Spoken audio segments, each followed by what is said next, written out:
Buenas tardes, profesora. Mi nombre es Ingrid Martínez, alumna de Psicología de Universidad UNIAC, y hoy día me toca hablar de mi mapa conceptual con respecto al ramo que se llama Procesos Psicológicos Básicos.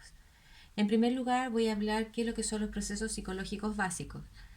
Son fundamentales para la vida del ser humano y son una serie de procesos interdependientes que permite el procesamiento de la información y la adquisición de la información. Dentro de los procesos psicológicos básicos tenemos la atención, la sensación, la percepción y la memoria. Con respecto a la sensación y percepción, voy a mencionar que son de índole biológico, donde ciertos receptores nos permiten conocer, identificar e interpretar lo que ocurre en nuestro entorno, ya sea en un ambiente interno o externo. Ambos están vinculados a los 5 sentidos. Con respecto a la percepción, es la que interpreta y comprende el entorno para dar respuesta a la sensación producida por un estímulo. Procesa la información del medio externo a través de los sentidos. Con respecto a la ley de la percepción, tenemos la ley de la Gestalt, en donde los sujetos recibimos diversas sensaciones y las organiza en una forma o conjunto Gestalt. Acá tenemos 4 categorías que son la proximidad, la semejanza, la continuidad y los principios de cierre. Después pasando al otro proceso psicológico, que es la atención, puedo decir que es una selección de información sensorial de manera consciente. Hay diferentes tipos de atenciones, pero en este minuto vamos a pasar directamente al otro proceso psicológico, que es la memoria. La memoria es el punto de inicio del aprendizaje.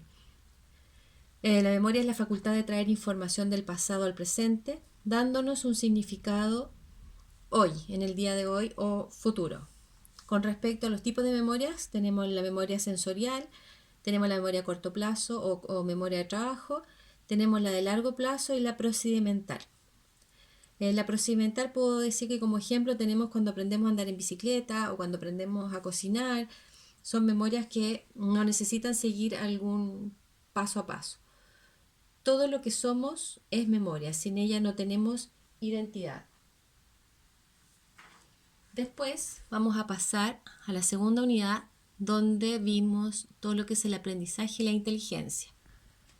Con respecto al aprendizaje, podemos decir que voy a hablar de las teorías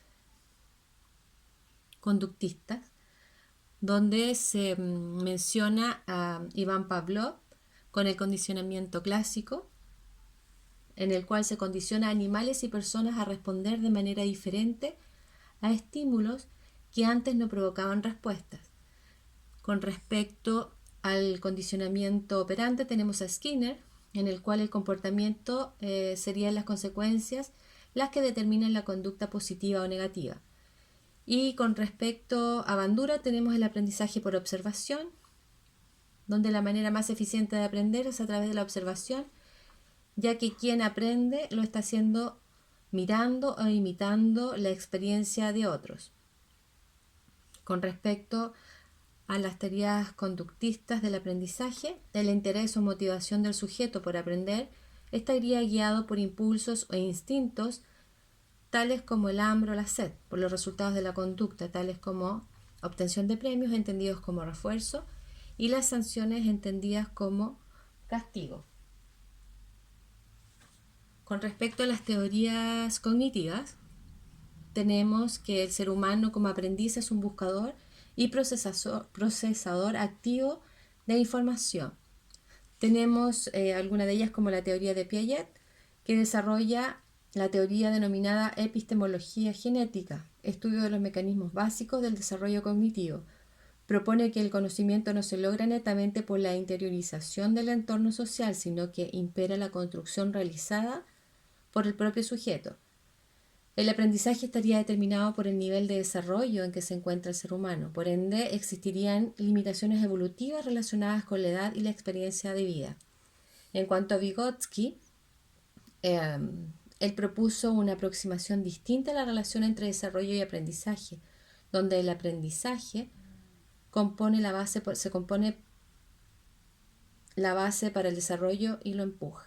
El aprendizaje es interpersonal, según Vygotsky, por ende se trata de un encuentro social de carácter dialéctico y que se ve influenciado tanto por características individuales como las del ambiente o contexto social y cultural.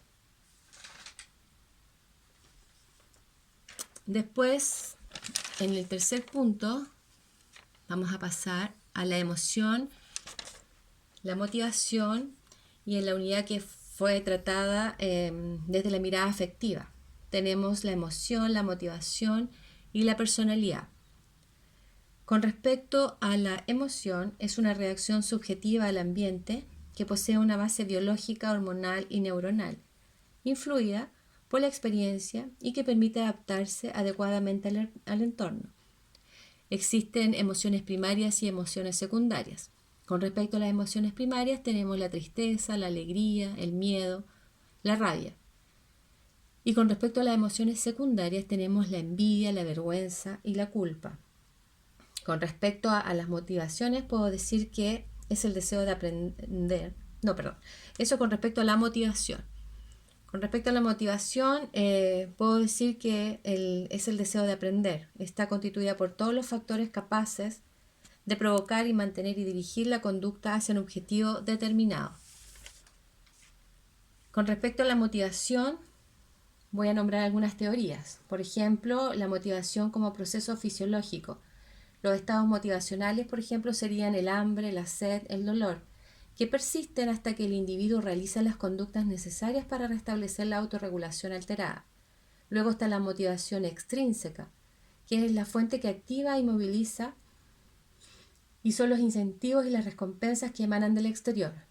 Luego tenemos la motivación intrínseca, es aquella que se realiza únicamente por el interés y el placer de realizarla. Se trata de personas que actúan sobre la base de ciertas necesidades psicológicas bien específicas como la causación personal, autodeterminación, la efectividad, como la competencia y la curiosidad. Luego, por último, voy a hablar sobre la personalidad en forma bien corta, que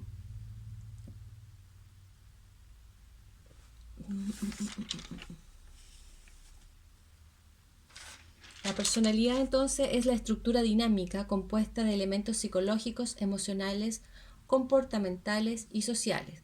Y en la personalidad, por último, podemos decir que encontramos el temperamento y el carácter, y con respecto al el temperamento es una base biológica de la personalidad, y el carácter es algo más subjetivo según las personas. Eso puede ser diferente.